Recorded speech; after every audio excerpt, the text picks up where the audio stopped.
Hello, y'all.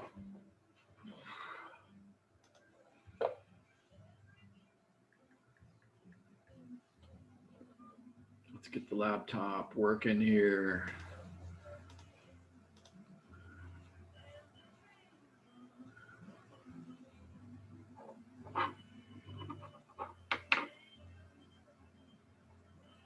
Let's get these fine students something for their money.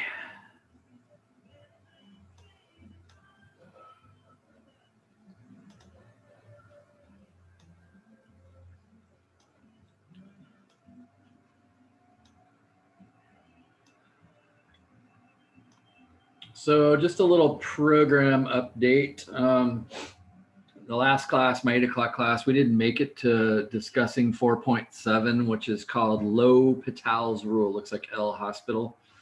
L'Hôpital's rule. I think I'm probably not going to assign it, but I'm going to talk about it maybe a little bit. Probably Monday is the plan. At least enough to kind of introduce it, and just so you know. And it was sitting in there as an assignment due this weekend, but since we didn't get a chance to talk about it, I just hit it. So you won't even see it now. It's gone. Marvelous.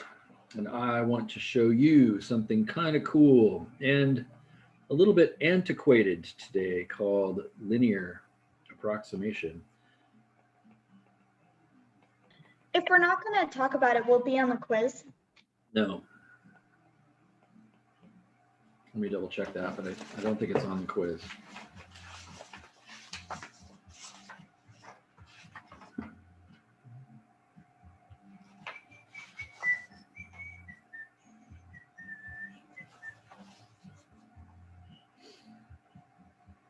Nope.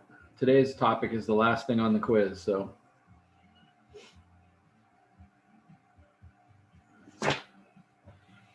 So no worries.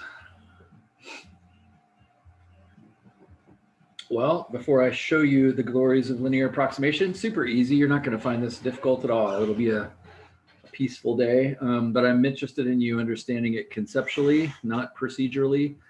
You may notice, and this is just an interesting side note and part of the reason I teach the way that I do, but when you're doing your assignment, a lot of those questions, especially like in 4.5 optimization, that's kind of hard for people because you're having to make your equation for yourself and draw in a bunch of geometric knowledge, which you may or may not have, and they're not simple to understand. And so a lot of those have videos that come with them, which is really helpful. Well, they're helpful as long as it isn't, you know, they do an example exactly like it, and then you just copy that. So I just want to, you know, like think about theory of education, what you're really trying to do here. I mean, I know you want to get the assignment done, and that's not wrong, but you also don't want to get it done at the expense of learning. And so thinking, reasoning. And so the more important thing that actually will stick with you is reasoning and how to think and how to figure stuff out. That's far more important than I got, you know, number 9 right on the assignment. And that section in particular, I'm going to be around a lot this weekend. 4.5 is challenging. I'm going to be around a lot this weekend, so you can send me a text or it's really good too if you message me through My Open Math, just because when you have a question, you can type it out, but then I can pull up exactly what you were looking at, because the My Open Math shuffles the question. So everybody's not doing, your question 6 is not the same as other people's question 6, same type of question, but numbers are different. So I'll try to be good about checking in, especially Friday and Saturday, on questions that you may have about 4.5 and try to give you hints and so forth. And then we can certainly get together and have a quick Zoom. A lot of times all you need is some discussion, and then off you go and you can try it. So but this section is kind of neat. There's a part of me that would think, oh, we should just skip this, and I'll explain why, and then I'll also explain kind of why I don't think you should. And so let's launch.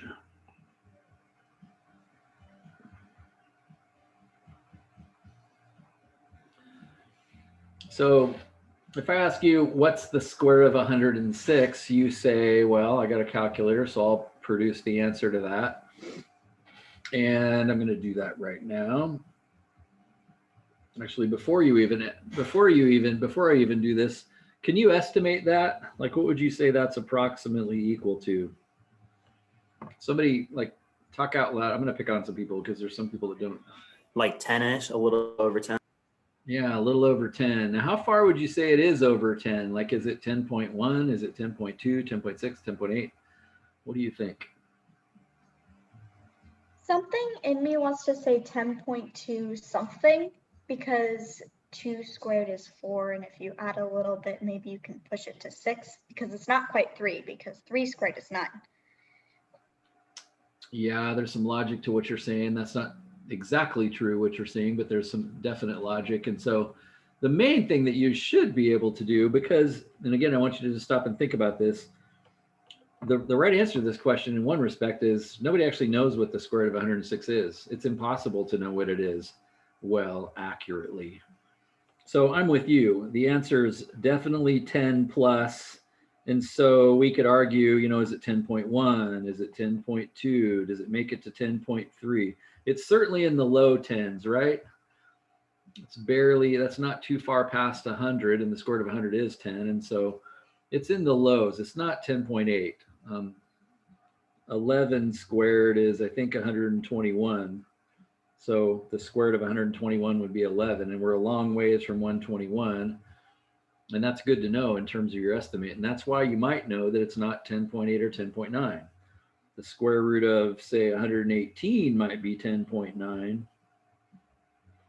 But again, you and I take this for granted because we don't estimate this stuff. We just bust the machine out. And I'm going to do that now. We bust the machine out, and it actually says, the calculator says the answer to the square root of 106 is 10.29563014. Is that an equal sign or an approximately equal sign? Approximate.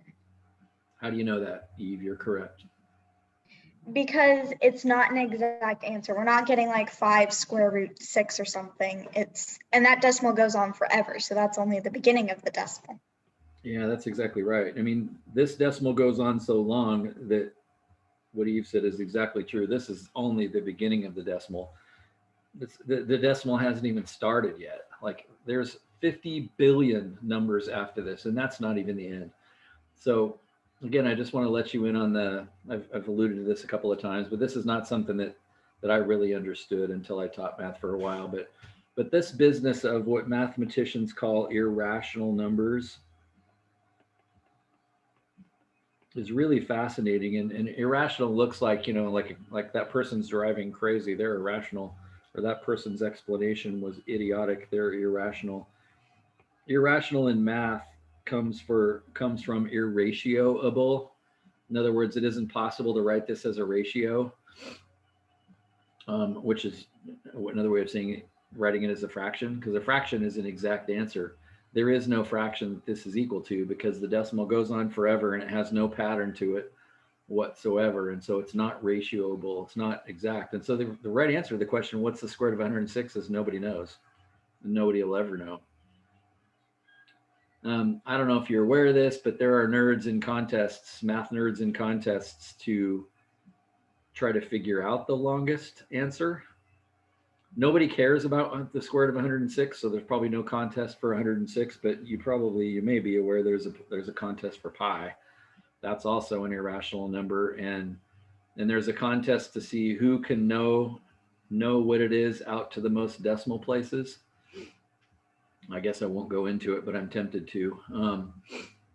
And I can't remember off the top of my head, but I mean the longest prime number out there, the contest is in the 10 to the 50,000th power. I mean, it's like 50,000 decimal places beyond 3.14, in other words. And so nobody knows what pi is still. So again, nerds are in a contest to both try to memorize who can memorize the most decimal places of pi. There's a day called pi, March 14th, 3.14. People get all excited about certain irrational numbers. Nobody cares about the square root of 106. But again, it's just interesting to stop and think. Nobody actually knows what this number is. Now, again, you and I take it for granted because of this machine right here. But remember, this machine is not very old. I mean, your parents had a calculator when they took math, but their parents didn't, and neither did anybody before that in history. And so some of what this section is about is designed to allow people, you can actually use calculus to come up with an estimate of this in a world without calculators. And so that's the part of me that says, this is a waste of time. But however, having said that, it isn't a waste of time. It's a waste of time in terms of let's get the square root of 106 because we have a way better way to do it. But it's not a waste of time in terms of the logic that's behind it. And we're actually going to use this logic for something later. And also this is a little bit for you computer programmer types. But for extra credit, go look into this. How does a calculator get that answer? Like if nobody even knows what it is, I'm accustomed to, and you probably are too, in thinking that computers and calculators are kind of magic boxes. I mean, the thing did cost $100, right? Like it should do something interesting. And so the fact that it can punch out, the natural log of 10 and I get an answer, or the square root of 106 and I get an answer, or what about the sine of 1? Pop it in here, get an answer. How does a calculator know all that stuff? What's inside it? Well, it turns out a lot of times it's calculus. It's programming and it's calculus. I'd like to spend a second and show you, in a sense, what you would have to do, or at least kind of a good trick. And I think this is an elementary answer to the question, how does a calculator find the square root? But does it make sense to you? The only way to understand what a square root is to say that it is some number. Come on, Doug, function. It is some number that when squared is 106. Does that make sense? So then, okay, well, if that's true, so my first guess for this problem was 10.1. I thought it was lower than, it's almost 10.3 apparently. So, but I thought it was 10.1. And so if you took 106 and divided by 10.1, now again, I'm gonna cheat just in the interest of time, but an ancient person, or maybe what's inside your calculator, would actually have to do that by long division. When I divide 106 by 10.1, I predictably get I get approximately 10.5. What does that tell me? Like, why am I even doing this? You probably have never seen this before, but reason with me here a little bit. Why is that cool to do? If the denominator and then the answer on the other side are equal, that means you guessed right. Exactly. And in my case, I was a reasonable guess. And so what does that tell me about how can I improve my answer based on what I just found out? Can you increase one more digit on the decimal place? Yeah. So the question is kind of what to do next. So I could bump it up to 10.2, or I could actually split the difference. I could take the average of those two, and then my next guess could be 10.3. And by the way, I think this is the backbone of what a calculator does. So if I take 106 and I divide by 10.3, I get 10.291 and some change. I get a bunch of numbers after that. And so notice, as Martin said, notice those are close to each other, which means for all intents and purposes, I practically have it now. Do you agree with that? I mean, close enough if this is just but I'm never going to get these to be equal. Do you understand that? They'll never be equal. Because the right answer to this question is an irrational number that goes on forever.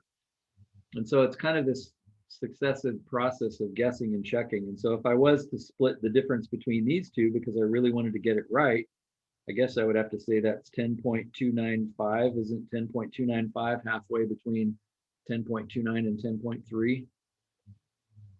It's like this is the kind of iterative process that computer programmers, and one of the things that's kind of neat about elementary computer programming kinds of classes is they sort of make you write programs like this. They'll make you write your own program to figure out what the square root of a number is. And because computers are really fast at that little process that I just went through, then it could run through that process, say 3 or 4 times and pop out a pretty decent answer. Now, in my case, the reason this went so fast is because I estimated because I have a brain, I was able to estimate 10.1 as a pretty decent answer, but can you appreciate computers don't have that luxury? Like how does it know what to start with?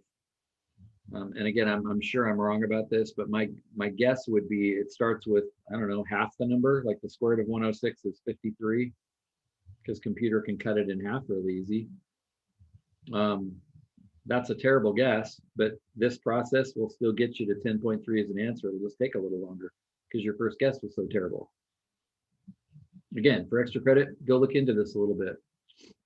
How does the calculator do that? And a lot of what makes good computer programming and so forth is people's ability to create a routine like this that will produce an answer, but it doesn't take very many steps. Like that's a brilliant routine. My guess is your calculator has a better routine than what I just came up with, but I might be wrong. Maybe that is the routine. But what I want to illustrate is your computer does not know how to do this. Your calculator does not have, you think of that as a magic button. There is no magic answer to find a square root. You really actually do have to guess and check, and dividing is the only way you actually can tell if you kind of got it right. And Doug, Go ahead. expounding on your theory of starting with half the number, I don't think that makes sense just because you can take the square root of decimals. What do you mean? Like if you started with half the number on a decimal, I see what you mean.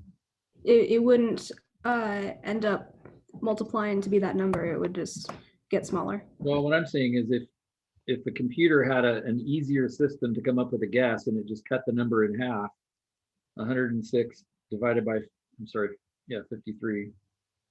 Of course it's 2, like I don't need to do that, it's 2. And so now if you average 2 and 53, which means add them up and divide by 2, so that's 55 divided by 2, which is 27.5. That's now my next guess.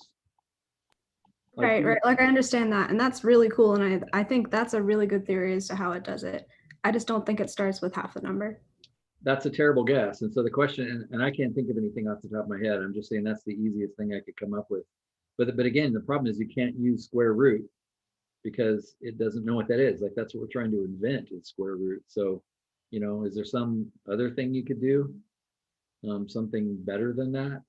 Like I keep finding myself thinking square root, but it's like, well, can't use that one. Could it start with the number itself? Potentially, except for when you divide by itself. I mean, dividing by 2 at least is better than starting with 106. Like the square root of 106 is 106. At least cutting it in half is a good place to start. Maybe it cuts it in the fourth of the number. Right, but then you get 106 over 106 equals 1, and then you average between 1 and 106, right? That's right. So it still works, and that's the thing that's kind of cool. So the average between 106 and 101 is now you're around 53, and that's why I'm saying starting with half of that number took out one of those steps. So This is giving me flashbacks to week 1 and doing limits where we had to use this number, but we can't use the number. So we have to get as close to the number as we can. that's exactly right, and that's what's kind of fascinating about this. And I'll tell you that historically, like people died over whether irrational numbers existed or not. Like people hated each other, and there were deaths. You can also investigate that a little bit, because there was a class of people that said irrational numbers don't exist. That's not actually a number. And the other class said, no, there is irrational numbers. The geometry people, I won't elaborate on this too much, but the geometry people said, is the square root of 5 exist? And they said yes, because if this distance was 2 and this distance was 1, then because of Pythagorean theorem, isn't that length the square root of 5? And so although nobody knows what the square root of 5 is, I just drew a line that was that distance. You see what I'm saying? Isn't that kind of cool? Theoretically, I drew it anyway. It's like there's a line that's that distance. It's a number that when squared is 5. I just drew a line that's that distance. So clearly it has to exist. But the fact that nobody actually knows what it is, and so we sort of wimp out and say, we write the square root of 5, but remember the only way to explain the square root of 5 is to say it's some number that when squared is 5. Like you're actually not doing anything. So anyways, this is just an interesting idea. And so really what I want to show you today is how how calculus could be used, and this could be what's in your calculator. Calculus can be used to make a darn good estimate of the square root of 106. And again, we don't need, I estimated 10.1 and I was wrong, but I wasn't wrong by much. It was 10.3, right? So I was only off by 2/10. But watch what calculus does with this. And then we're going to proceed to worse ones. Like if I asked you, what's the natural log of 17? I bet you're really terrible at estimating that. And I'd be willing to bet most of you can't even do it. Again, I'm embarrassed to admit when I graduated from college with a math degree, I couldn't have done that because I didn't really understand what logarithm was.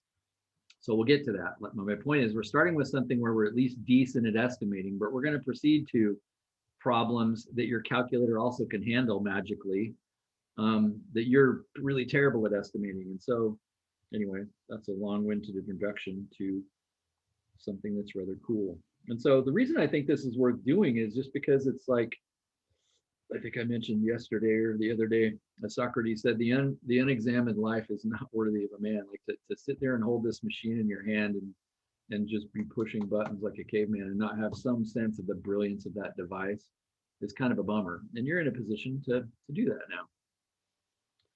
So let me show you what calculus does with this. So linear approximation. So you may know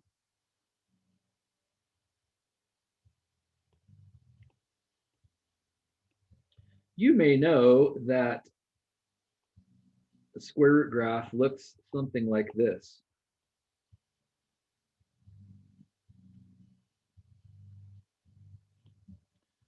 You should know that, as a matter of fact. And so if this is the graph of the square root of x, then what we're really trying to figure out here is if I go out to 106, we're trying to figure out that y coordinate right there. Does that make sense? And of course, that looks like, why was that of any good? That isn't going to help me at all. But I'm trying to find that y coordinate, and we know, as I said, it's about 10.1 or a little over 10. Fine. But here's where calculus comes in, because 106 is not a known point, but would you agree, and this is how you were able to estimate this, you all said, I know about what the answer to that is because I do know what the answer is when I'm at 100. Isn't that right? And so I do know the coordinates of that point. When x is 100, y is 10. And so I know the y coordinate of that point.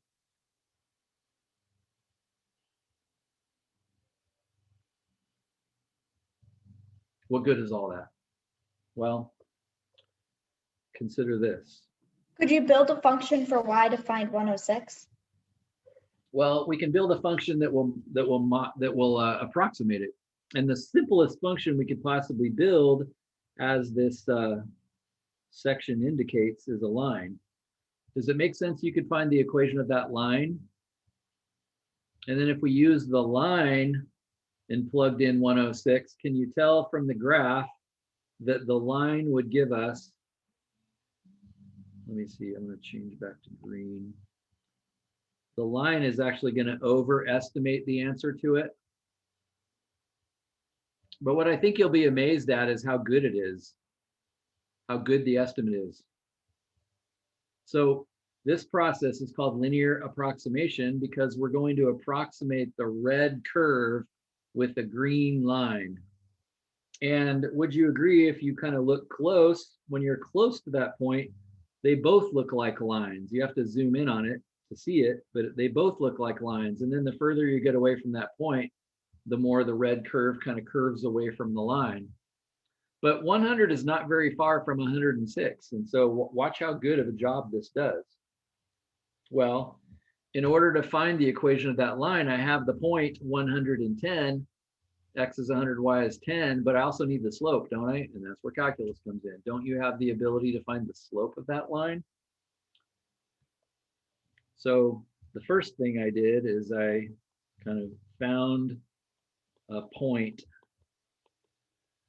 nearby. Nearby? Nearby? I found a point nearby. Nearby, and that's the point. X is 100 and y is 10. So we found a point nearby. But the second thing we got to do is come back and find the slope And that's where calculus comes in. And so because I'm looking at the curve, f of x equals square root of x, and so I'm saying I don't know what the square root of 106 is, but let's just think about square root of x in general, square root of x as a function, as a graph. So isn't the slope found by taking the derivative of that? And of course, you know the derivative of x to the 1/2 is 1/2 x to the negative 1/2, or probably that looks better if I rewrite it as 1/2 square root of x. Isn't that its derivative?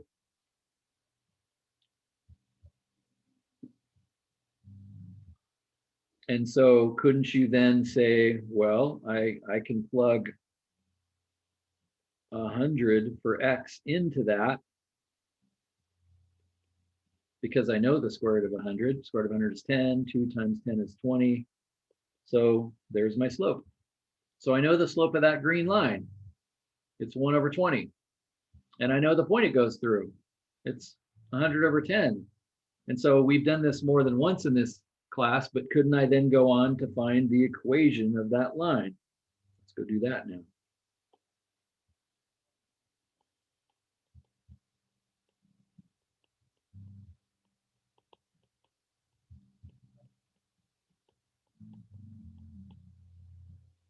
So again, I like to do this. I mean, everybody kind of has their own way to do this, but I like to do it in a way that I don't have to memorize anything. Some of you use a formula.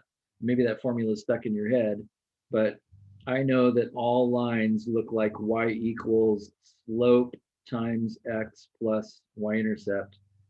And since I know that y pops out as 10 when x is 100, then I can plug those two numbers into this to figure out what b is. So that produces 10 equals, let's see, 100 divided by 20 is 5. And so I guess b is 5. So I know the equation now. Y equals 1/2 x plus 5.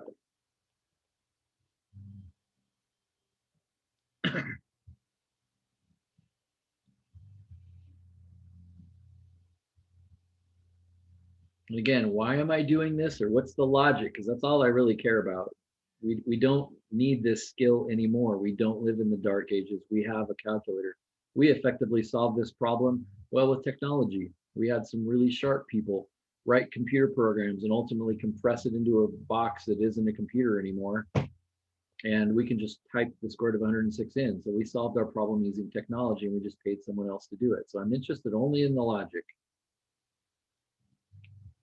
So does it make sense then, if I went back and I plugged 106 into the green line equation, that I'd have a kind of an upper estimate, like an estimate that's a hair high for the actual y coordinate of the blue point? But see, the cool thing is notice now, if I go plug in 106 into the line, notice what's required of me mathematically. Notice I don't have to do square root. Like I get to do math that I can do if I'm a caveman and I don't have a calculator. This is only requiring me to multiply and add and subtract. That's all I have to do.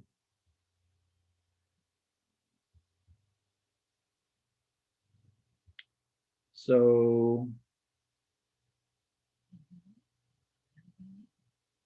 what's 106 divided by 20? Well, it's, let's see. It's 10, no, it's just trying to do this in a way that it doesn't require me to work so hard. If I divide the top and the bottom by 2, I get 53 divided by 10 plus 5. And 53 divided by 10 is 5.3. And so I get 10.3. There's my estimate. So the square root of 106 then is approximately 10.3. And not only that, I know this is a hair high. The right answer to this question 10.3 is really close, but the right answer to this question is a little below that.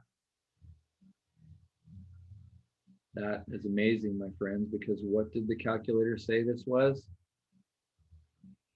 It said it was 10.295, which means I'm accurate to 5 thousandths. And if I rounded that to 10.296, I'm accurate to 4 thousandths. Not only that, I knew 10.3 was even high. I even knew that wasn't right. I knew it was a hair below that. That's amazing. And we're getting that without doing any complicated math, any math that actually requires a calculator. So can you appreciate why the caveman all through history until 50 years ago thought this was really cool? And do you see why I'm saying kind of obsolete in our world? But the thinking behind it is really cool. What a brilliant idea. Who thinks of that? Who comes up with that? Remember, I'm just teaching it to you because someone taught it to me. Like, I didn't figure it out. That's pretty cool. That's a brilliant idea. And Yeah, I honestly didn't think it was going to be that close. isn't that surprising? Now, you should understand, though, that if the point that we chose was down here, like I chose x was 9, because the square root of 9 is 3, does it make sense that's going to create a terrible estimate? Like, you got to pick a point that's close by for this to work well.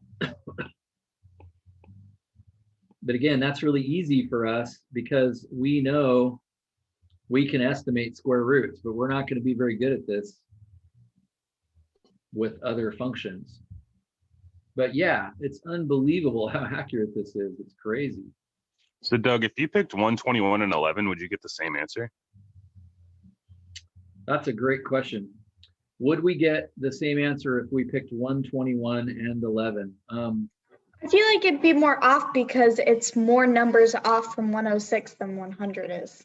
Yeah, that's exactly what my thought is. If we went clear out here to, that was a mistake.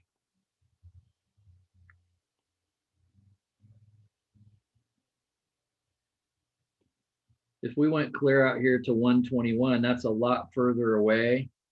And so, yeah, we aren't going to get the same answer. Now, out there to the right, I'm going to erase this, but out there to the further to the right, this graph is going to look like this. It's still going to be an overestimate, but it probably will be a little higher. Like we're off by 4 thousandths, maybe we'll all be off by 6 thousandths or 7 thousandths or something like that.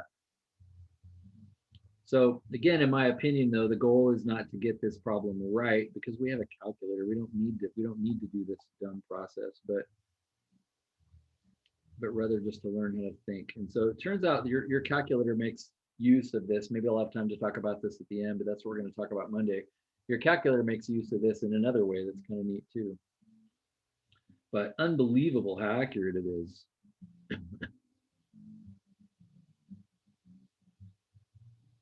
I know it's like a process over results kind of thing, but I can kind of see this thing giving a lot of different answers. Like I get a different answer from exactly on my open math, and then I get it wrong, so I have to redo it. Yeah, and so this is a hard thing to have a computer grade, and I hope my open math does okay with this.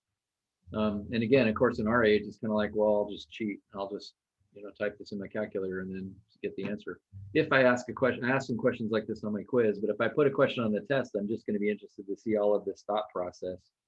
I don't like to think of things as steps, but just because you're learning it the first time. I got to find an equation of a line tangent to the curve nearby, and then I can use that equation to plug 106 in. Since I can't plug 106 into a square root because I'm too dumb, I could certainly plug it into a line. That's the idea. So find the equation of the line and then plug 106 into the line instead of into the square root of x graph, and then you'll get an estimate. Let's try this again for something that you're not quite as good at. And I'm going to do nothing different. I've already taught you the whole thing. We're done right now. But just to give you a chance to soak on it and see if you can reason it out, let's try another example. This time, let's try estimating the sine of 1. Are you as good at estimating that as you were at the square root of 106? So take a second. Can you draw a unit circle perhaps and figure out where you are on the unit circle and come up with a reasonable estimate to this. Again, I think I might have lost half of you now. I think everybody could estimate the square root of 106, but now it's kind of like, uh-oh, I forgot how to do that. I can't draw the unit circle. I didn't understand it deeply enough that I still know it today, even though that was 6 months ago. I would expect some of you couldn't do this very well now. And again, isn't there a party that says that's why would I estimate it? That's why I spent $100. I don't need to estimate it. I'll just get my calculator out. You're right. You're not wrong. But remember, you have a calculator. How does it know? And what I'm encouraging you is to not take that for granted. Somebody had to build that calculator, and ultimately that's what you're doing in this class, is getting smart enough so that you can be the one that creates things of this nature and either feels good about yourself as a result or maybe makes a lot of money, whatever. But it's like, be able to do cool things in the world. I'm trying to teach you a language that you can speak that allows you to do some cool things. And my point is, knowing math does allow you to create some of this technology. Sine of 1 is pi over 2, correct? No, you don't know what it is exactly. Not the You're- square root. I'm just saying. You're on the mixing up. circle. You're mixing up this. You just answered that question. If the sine of an angle is 1 on the unit circle, which is right there, sine is the y coordinate, then where are you? Oh, I'm at pi over 2. So you actually answered a question that's related, but that's not the question I'm asking. And that's really, that's good. Do you see the difference though, Caesar? Yeah, I see it now. So the 1 is the angle. It's not the ratio, or it's not the y coordinate. The 1 is the angle. So here's one possibility. And again, I as I've told you before, I consider part of my purpose in this class to maybe teach you out, reteach you algebra quickly, but in a way maybe that it goes in a little bit deeper. So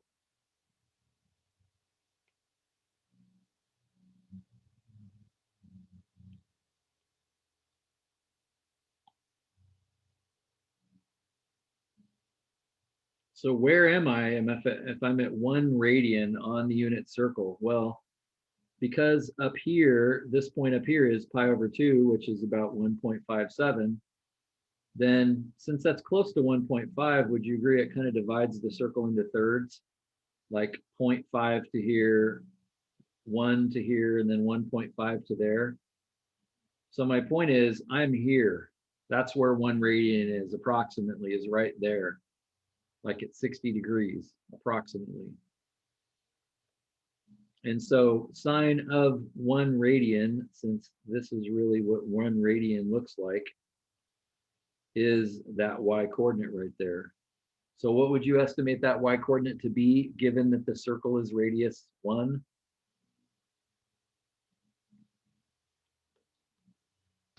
Pi over 3. Not the angle. What we're getting here is a y coordinate. We're getting the y coordinate of that point. Something less than 1.5. Root 3 over 2, but only because I have my note sheet out. Yeah, we're going to get to that.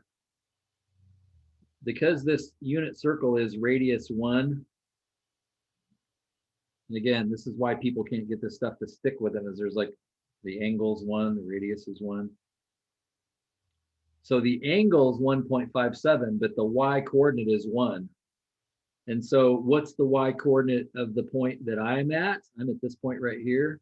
I would say that's maybe 0.8. So there's my estimate. But you see what I'm getting at? Like, lots of you can't do that. Like, you don't remember how it works, and you got to get it back. You got to be reminded and so forth. So the sine of 1 is about 0.8, maybe it's 0.7, I don't know, but it's high, it's below 1, but close to 1. Maybe it's 0.9, I don't know.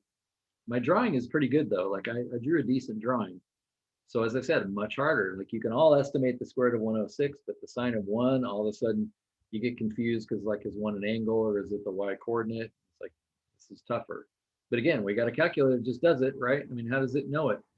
And My bad. I think I'm confused. How'd you estimate 0.8 again? I keep looking at the note sheet like an idiot. No, that's not bad because the note sheet doesn't have 1 radian on it. That's the problem with the note sheet. It doesn't tell you where 1 radian is. So the key to radians is the fact that you're going all the way around the circle, and that 1 lap around the circle with radius 1 is 2 pi. That's like the circumference of the circle. So then if you stopped halfway, I guess that'd be pi. And if you stopped half of that way, then I guess that'd be pi over 2. So it's kind of like getting around the circle by way of a distance in a sense. And so I just noticed that 1.57 is about 1.5. And so then if I split that distance into 3 equal kind of arcs, then that's how I know I'm at 1 radian right there. But what does sine ask you? What does sine tell you about that point? So I know where I am now. I'm at that red point. But what does sine tell you about that point? It tells you the y coordinate of that point.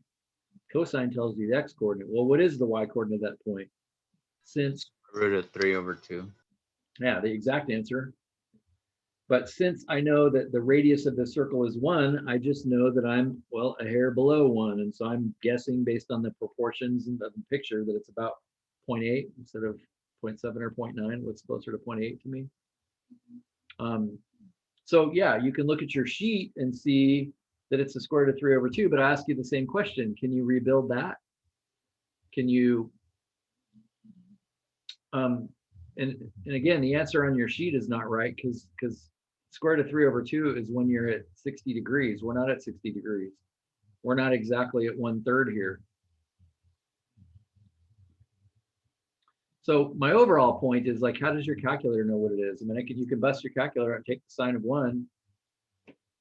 But let's see if we can use, because again, we're sort of trying to pretend we're cavemen that don't have calculators anymore. How could we pull this off? Well, let me show you something else here.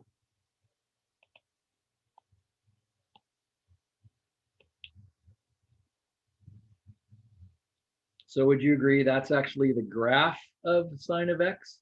Because we're saying, just like last time we said, what's the square root of 106? And we said, well, let's look at the graph of the square root of x. And this time it's like, what's the sine of 1? And so let's look at the graph of the sine of x. Remember, let me take a picture of this. And I find that people don't have a very good conceptual understanding of this, but because sine is really a y coordinate, does it make sense? Your y coordinate here is 0, and now it's 1, and then the y coordinate's back to 0, and now the y coordinate's -1, and then it's back to 0, and then it's back to 1, -1, 1, -1, 1, -1. As I just go around the circle, I'm vacillating between 1 and -1, which is why the graph of sine looks like this. Doesn't that graph vacillate up to 1 and then down to -1, then back up to 1 and then down to -1? And so that's why the graph looks that way. Now let's analyze this in the same way that we just did a minute ago.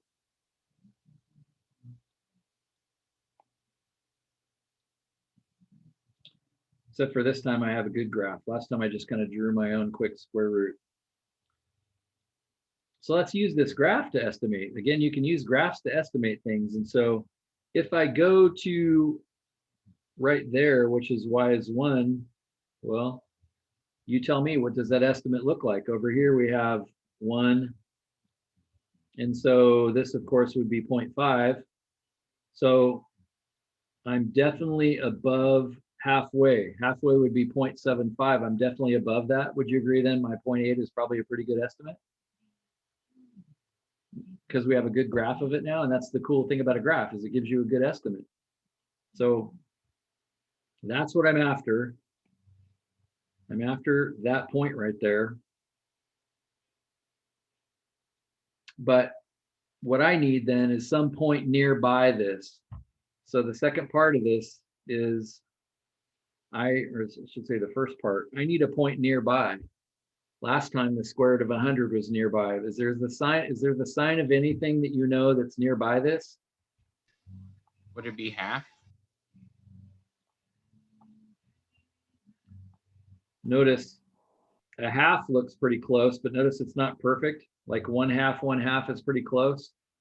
Now is where you need to look at your chart. Is there some place on your unit circle that we know that's nearby this, that's even better than a half?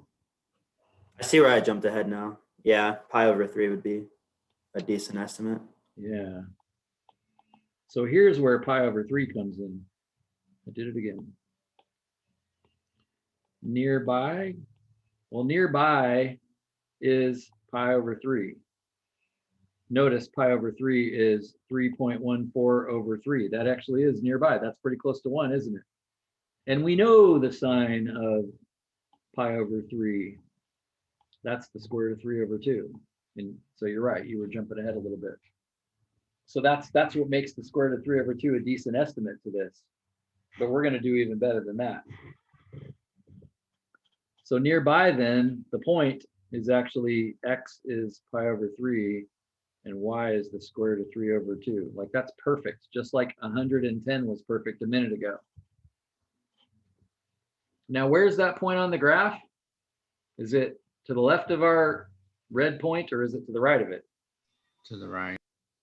Yeah, 3.14 over 3 is a little bigger than 1. And so we're actually maybe here, or maybe like right there. So that's a known point for us. Square root of 3, pi over 3, square root of 3 over 2.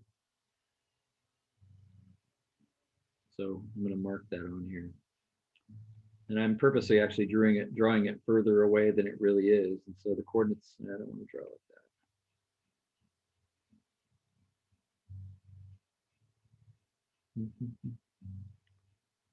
Where am I going to draw it? I guess I'll draw it over here. I just want to label the point on the graph just so that you visually see it, so you understand the logic of this process. So what is it I'm trying to do then? I'm going to then do what we did a second ago, which is find the equation of that tangent line right there. And I'm going to plug 1 into that line. I'm going to find the equation of that line. I'm going to put 1 into the line. Would you agree that just like last time, this is kind of a coincidence, but just like last time, the green graph is over the blue graph, therefore I'm going to get an overestimate of the right answer? Is there a way we can like, I guess the derivative at that point, the green point that we chose is like lower, so we're going to overshoot it? Or do we have to kind of just eyeball it to see if we're going to over or undershoot it? Well, it's just based on eyeballing the graph, because I know the green point is to the right. And, you know, even though my green line is approximate, it's definitely above the red point. The green line is above the red point. So I know for sure, even just as a sketch, that my blue point answer is going to be an overestimate. But again, you're going to be amazed at how darn close it is. So let's proceed. So really what I need is that linear approximation. I need the line that approximates the blue curve. And so my second move then was go get the slope. And the slope, of course, is found by, well, taking the derivative of sine of x, which, as you know, is cosine of x. And then I can stick pi over 3 into that. I can't stick 1 into that because I'd be in the same boat I was in before. I don't know what the cosine of 1 is either, but I do know the cosine of pi over 3, again, according to your chart. And again, I would ask you rhetorically, can you recreate that? Like, are you leaning on your chart just like you lean on your calculator, or can you build that for yourself again if you have to, if you have some time? So I see that it's a half. In other words, the slope of that green line is a half. Doesn't that look reasonable? Slope of that, my green line was just a guess, but doesn't the slope of that look like about a half?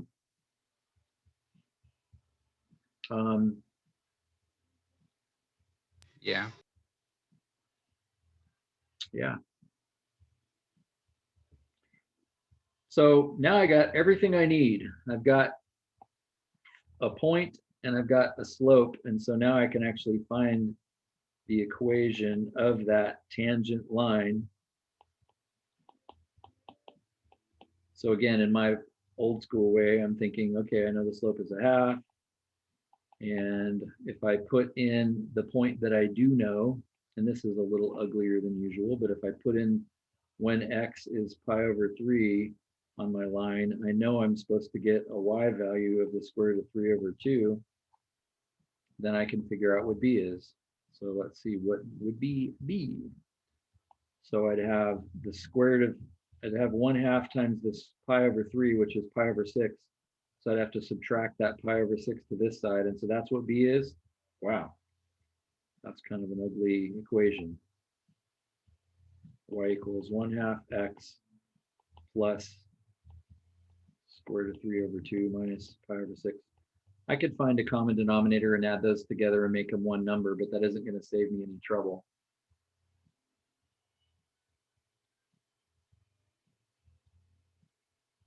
But do you see the point of this? Do you see the logic and why this is beautiful? Because when I go back to the graph, I say, hey, I'm too dumb to put 1 into the blue graph equation. I can't put 1 into sine because then I have to take the sine of 1.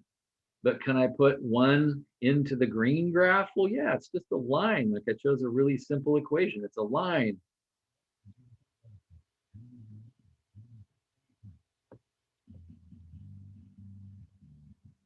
So that's my last move. I can get the estimate I need by plugging 1 into my line because I'm too dumb to plug it into sine. And of course, although this answer looks ugly, at least it's an answer. Does that make sense?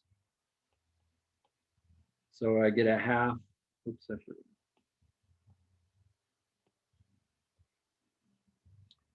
So I get a half plus the square root of 3 over 2 minus pi over 6. And I mean, I could find a common denominator if I wanted to. Maybe I will.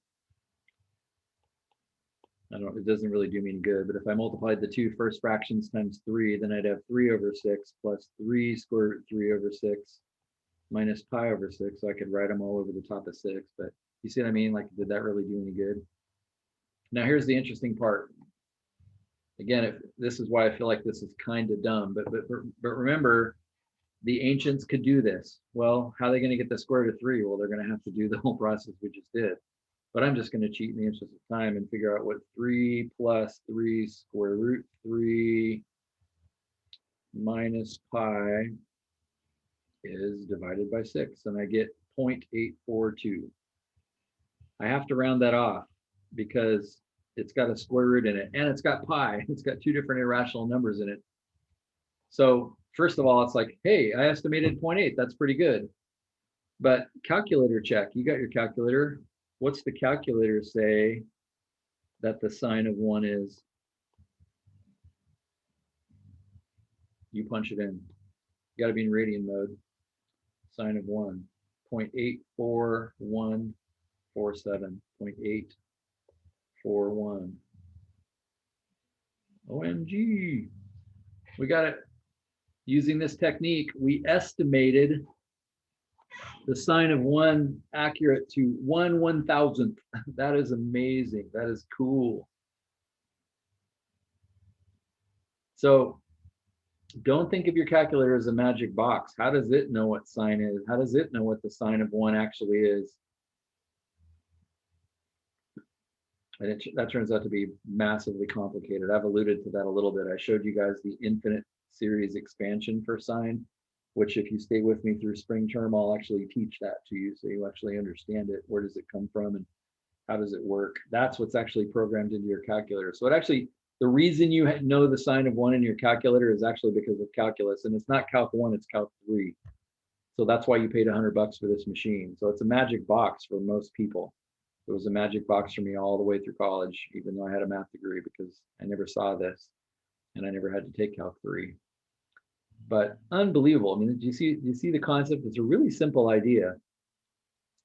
Pretty amazing anyone got anything done before calculators. So true. So true. It's interesting. I sat next to this dude at a fundraising event and he was an engineer, except he was like 85. And he was telling me about slide rules. You probably heard that term before, but a slide rule is like a couple of sticks passing past each other. And it allows you to get a reasonable answer. It doesn't allow you to get a perfect answer, but it allows you to get a reasonable answer for logarithm and sine and that kind of stuff. And I realized talking to this guy that what made him an engineer was the fact that he knew how to use the slide rule. Like I mean, in a sense, that was his calculator, and he was the only person with all this training that was smart enough to slide sticks past each other and know what the logarithm of 5 was. And so most of an engineer's job was actually just calculating, if you will. It wasn't understanding how bridges are built. It was just being able to actually get the answer to the square root of 106 and the sine of 1, because it took so much brain power to slide sticks past each other and actually produce that answer. So unbelievable. I actually got a slide rule from some retiring teacher one time. It feels just like, it's weird that I can touch it. Like I can touch something that is such an ancient machine, and we are so lazy and spoiled. And I said we, including myself, because we don't realize how much brilliance there is inside some of the machines that we have around us. It's like 3 rulers. Yeah, that's exactly what it is. It's 3 rulers that all slide past each other, and depending on how you have it flipped is, whether you're looking, there's just numbers everywhere. You should look one up online. It's humorous. Like, what? I'm looking at it right now. It looks ridiculous. It's $17. I'm gonna make you a co-host. Share your screen so everybody else can see it. Can you do that? Yeah, I'm not here.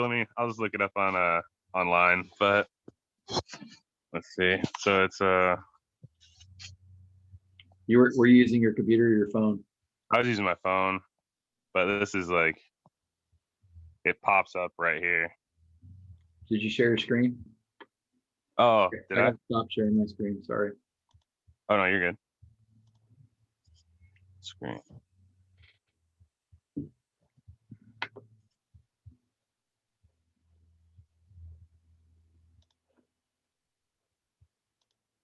This thing looks just horrific. Look at that baby. So did the guy was retired then, right? He wasn't practicing engineering anymore? No, yeah, he was retired. And He's probably furious when he heard the calculator came out. I've talked to people that they like, when you're on campus in college, when you're like one of those guys, you had that in your pocket. So you had like your pocket protector with your 6 pens, and then your one of those slide rules like hanging out of your pocket. So cool. That's you guys. That would be you. That would be you. Now you act all sophisticated, but it's not really different. I guess I just want you to see that this box is a lot more magic than you had any idea, and it's unbelievable time saver. Amazing. All right. So I'm going to give you a second now, my friends, to try this yourself. Now, you all floundered about estimating the sine of 1. Let's do one final example. And again, the only reason for this is just to help you deepen your grasp on this concept. And so I want to know, can you do this right now? So I'm going to ask you for the natural log of some number, let's say 3. I'd be willing to bet, actually, let me start with a different number. Let me try, like, I don't know, 12. I'd be willing to bet none of you could estimate that. And again, you probably don't believe me, but some of you are smarter than I am. I couldn't do this, and I had a math degree when I was in college. I wasn't just taking calc. Calc 1 is like first year math degree, and I had a math degree, and I could not. There's no way I could do this because I didn't really understand what a logarithm was. I left college. Well, it's because of this. Like, why would I need to estimate it? I can take the natural log of 12 on my calculator and punch it out. But my point is, for me, when I punched that into my calculator, anything could have showed up. Like, I accidentally could have hit natural log of 12, but I hit the 2 twice, and it was natural log of 122, and I didn't know that. Whatever number shows up, I'm writing it down. I have no idea. Now with square root, I don't have that problem. If I said, what's the square root of 106, and I got 17, I would be like, hey, something's fishy. That's not right. I know what a square root is, but I didn't know what the natural log was. And again, I'm betting most of you don't either. And so you can't estimate this. Well, can't we just build it for ourselves? Because we know the natural log is base e. And then the inside the parentheses is the result. So it's e to the something power equals 12. Nice And job. E is what, 2.7 something? Nice So job. I said a minute ago that there's people in this class that are smarter than me, and I think Eve is one of those. Do I know more than Eve? Yes, I do. But I think Eve is pretty sharp. I don't think that's true. I think you're probably smarter than me. I know more than you, but you see, you understand what I mean by the difference of that? Like, anyway, we won't go down that road, but a second ago, the reason that you knew what the square root of 106 is you're thinking to yourself, although that's written as a square root, I can rewrite it by squaring both sides like this, and it's this form that you understand. And then you can say, oh yeah, I know something that squared is around 106. Well, the same thing is true here, and this is the reason I didn't understand this when I left college. The natural log of 12, that's just like this problem. You got to undo it, and Eve did that brilliantly just now, which is, hey, that means the same thing in exponential form as e to the what power is 12. And since e is about 3, at least this is reasonable now. So 3 to the second is 9, and 3 to the third is 27, and 12 is really close to 9. So I'm guessing this now is around 2.2. 3 to the 2.2 would probably get me in that vicinity. Now E is actually not 3, it's 2.7, but at least I can estimate. Do you see what I'm saying? And again, I'd be willing to bet most of you didn't learn logarithm deeply enough to get that. And probably your experience was like mine, which is somebody explains it, but you're not given enough time to soak on it and think about it and reason about it. And you have a calculator to punch it into, so why do it? And so now let's go back and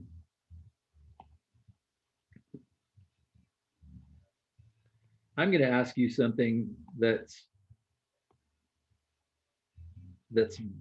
closer. Natural log of 12 is tougher, but let's see if we can do this linear approximation business to get a really good estimate for the natural log of 3. And the reason we can get a really good estimate, and I'll just give you this hint, is we do know, third time I've screwed up nearby. What's wrong with me that word doesn't work for me? Nearby is the number e. You know what the natural log of e is, or I should say you should know. Those of you that do know, probably it's because you have a good memory, not because you understand it. But the natural log of e is 1. And so there's a point that's nearby. So I'm going to give you a second, maybe like 120 seconds, to see if you can do the process that we just did. Can you find the equation of the point nearby? Now I'm going to go graph natural log for you and bring it into this in a second. But we're trying to estimate the natural log of 3, and we think it's 2 point something now, based on what I said before. But I'm not even really sure about that. It could be 1.9 or something too, but it's low 2s, high 1s, I don't know.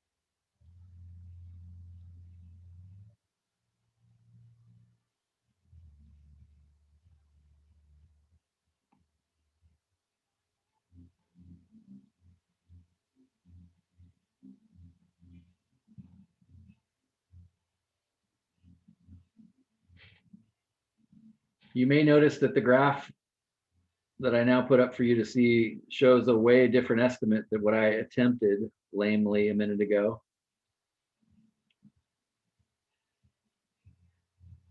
For the natural log of 3.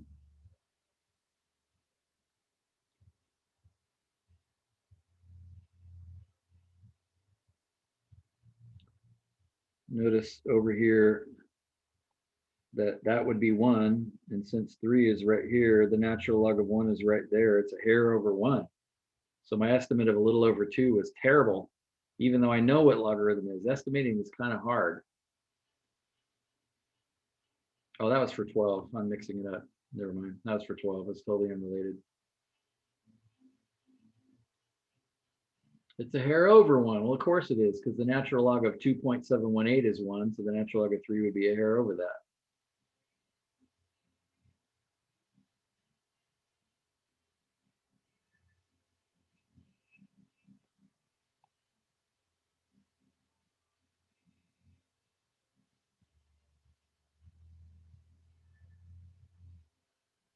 I'm drawing pictures to help you with this.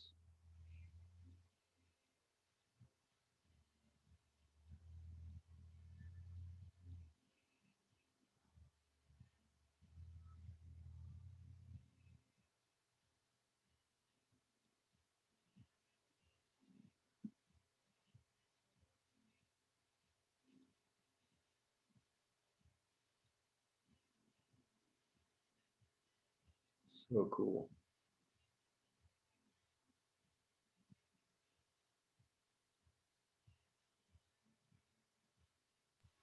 From what I got a 3 over e, which is equal to 1.1.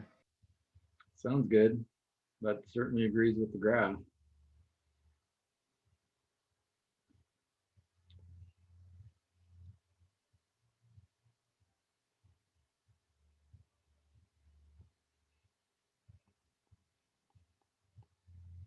So I found my point nearby, and then secondly, I say, great, let's go find the equation of that line.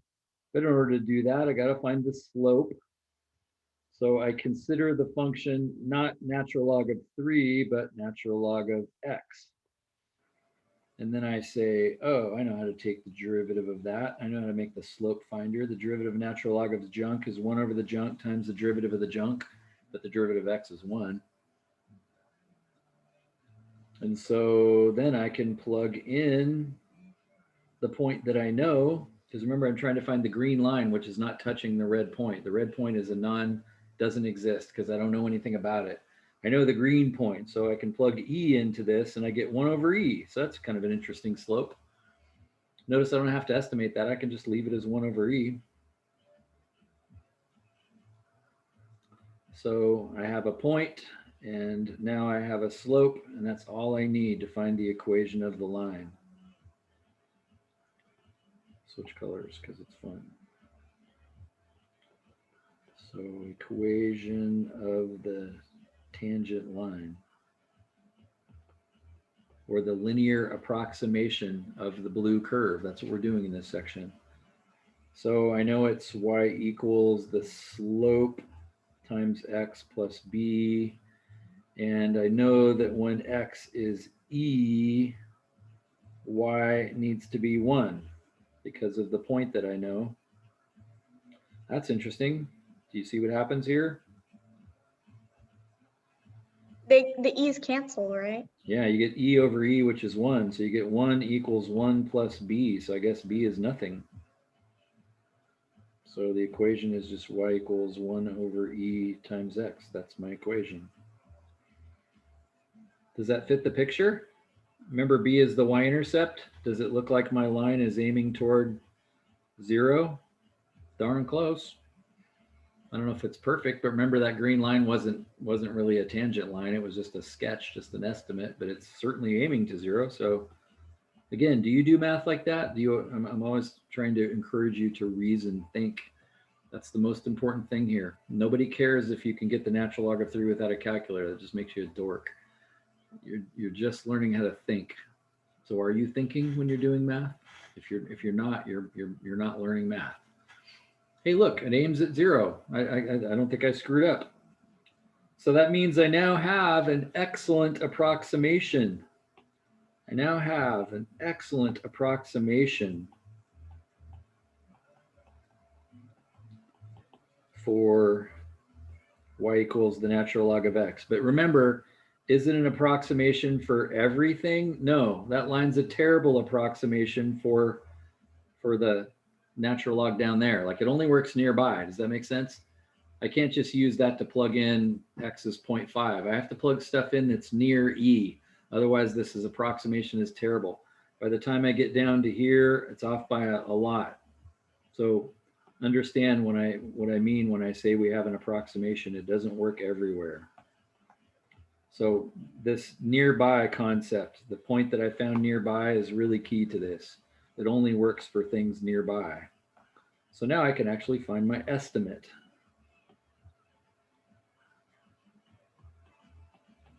Estimate the natural log of 3, you say? Well, then I can say, I'll just put 3 into my y equation. And notice I get 3 over e, which again isn't very satisfying because it's looks weird. But if I get my calculator out and say, what is 3 divided by e?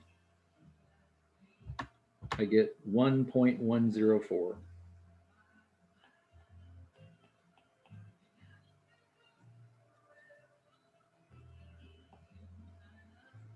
Well, what does the calculator think the natural log of e of 3 is? Well, I'm punching that in because I have, again, isn't interesting, and like an ancient person wouldn't know. You have no way of knowing what the natural log of 3 is. Nobody does. It's an irrational number. To this day, nobody knows what the natural log of 3 is. It's an irrational number. We can get close. They just had to trust that their answer was good at 1.104 and proceed and build the bridge. And it is close, so it's fine. But you and I can check it. When I check that, I get 1.099. Notice we missed it by 5 thousandths. That's pretty amazing.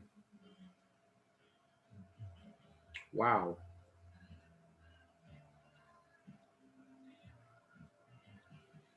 Little side note, because I just happened to notice that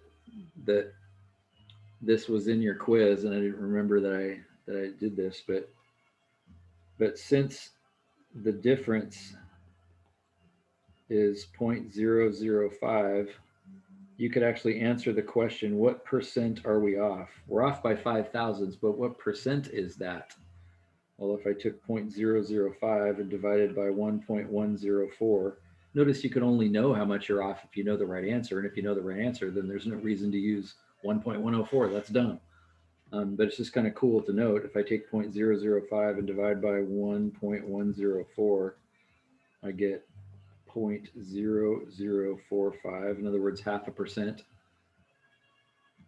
That's 0.45%. You're off by 0.5% if you wanted to answer it as a percent. That's just kind of cool that you can do that. So what you need to understand about the world that you live in is just that people have taken these processes and automated them, and it's very likely that the way your calculator does things is more sophisticated than what I hinted at. In other words, it's not just kind of guessing and checking until it gets it right. This is a pretty sophisticated process. Maybe you can appreciate if I retried this, does it make sense that my point nearby was E, but does it make sense that I just uncovered, if you will, the point 3, 1.104? That's still nearby. It's not perfect. It's nearby. But if I did this process again with that point, it would be even more accurate, is kind of the idea. I mean, that's what I just said isn't exactly true, but that's kind of what computers do. They're taking not just a dumb guess, but an educated guess, and then repeating the process a few times, and then the answer is really close. And so anyway, that's what I want you to understand. I think you should have a lot more appreciation for the machine that you hold in your hand, because it'll produce logarithms and sine and square roots like with almost no effort at all. But people used to have to work pretty hard at this. If it wasn't for calculus, there's no work to be done. Like there's nothing you can even do. So interesting. All right. So you're done. What I'm going to show you on, I'm actually going to give you a little hint at this right now. What I'm going to show you on Monday is something called Newton's method. And I'm showing it to you a little. I'm not going to teach you anything now, but I just want to show you the logic, because it's making use of what I just showed you right here. So you may remember, I'm going to erase this, but you may remember that your calculator has, and you spent a whole bunch of time in Math 111 trying to find out the location of that point. Maybe it's some cubed equation. And you have this function in your calculator called 0. It's behind the calculate button. And it magically will find that for you. It'll find that really accurate. Remember, Desmos does this even better. Like you just click on that point and it just tells you what it is. But in your calculator, what you do is you say, okay, you're after that 0 right there. Then the calculator says, give me a lower boundary and give me an upper boundary and then give me a guess. So I'll say that's my guess, somewhere in between. And then it just sort of finds it magically. But here's what it's actually doing. If that's your guess, then it goes up to the graph and then it finds a tangent line to that graph using calculus. So the reason that button exists on your calculator is you pick a first guess, and then what it does is send that line down to the graph, and that's now your new updated guess. That's now your second guess. And notice it's pretty close already. But then it says, okay, well then go up to the graph, hit that, and now create another tangent line. And that produces your second guess. I guess that'd be our third guess. That produces our third guess. Notice that's almost right on it after only one guess and then 2 processes, 2 linear approximations. That's exactly what we just did in concept. Then you're now at that point. You're pretty close to that point really quickly. And that's what's in your calculator. That's why you have a calculator that can find a 0. That's why Desmos has built into it the ability to find that. Again, to you, me, it just seems like magic. But it's calculus that's built into it. It's this concept of linear approximation. And Newton understood this, the inventor of calculus, before there was even paper and a pencil, let alone calculators, let alone slide rules. He would have thought slide rule was an amazing technology. Oh my gosh, how did you get such an amazing machine? So that's what we're going to look at. So We conceptual. were going to talk about someone else's rule today in class. Do you want to do that real quick? No, I'm going to do that quickly on Monday, but L'Hopital's rule is 4.7. And it's a way to use a derivative to estimate a limit. It's kind of an involved idea. But earlier in this class, we found limits. Like one of them I remember off the top of my head, I think was the sine of x over x. And we said, what happens to that as x gets really close to 0?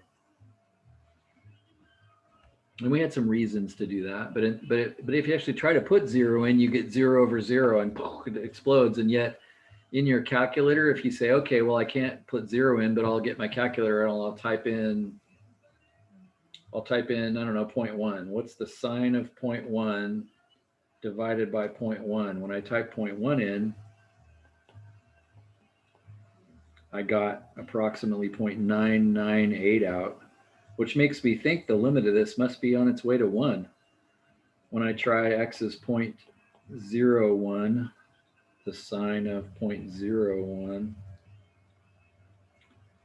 divided by 0.01, I got even closer to 1. I got 0.99998.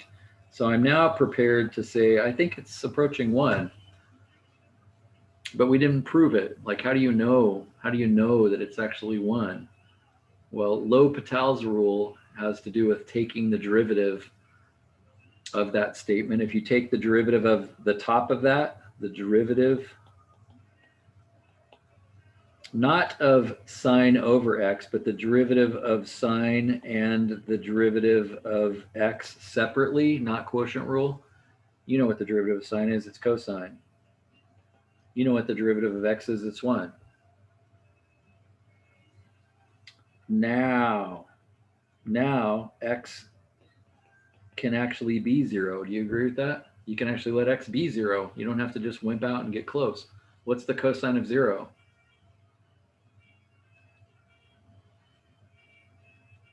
Isn't it 1? It is 1.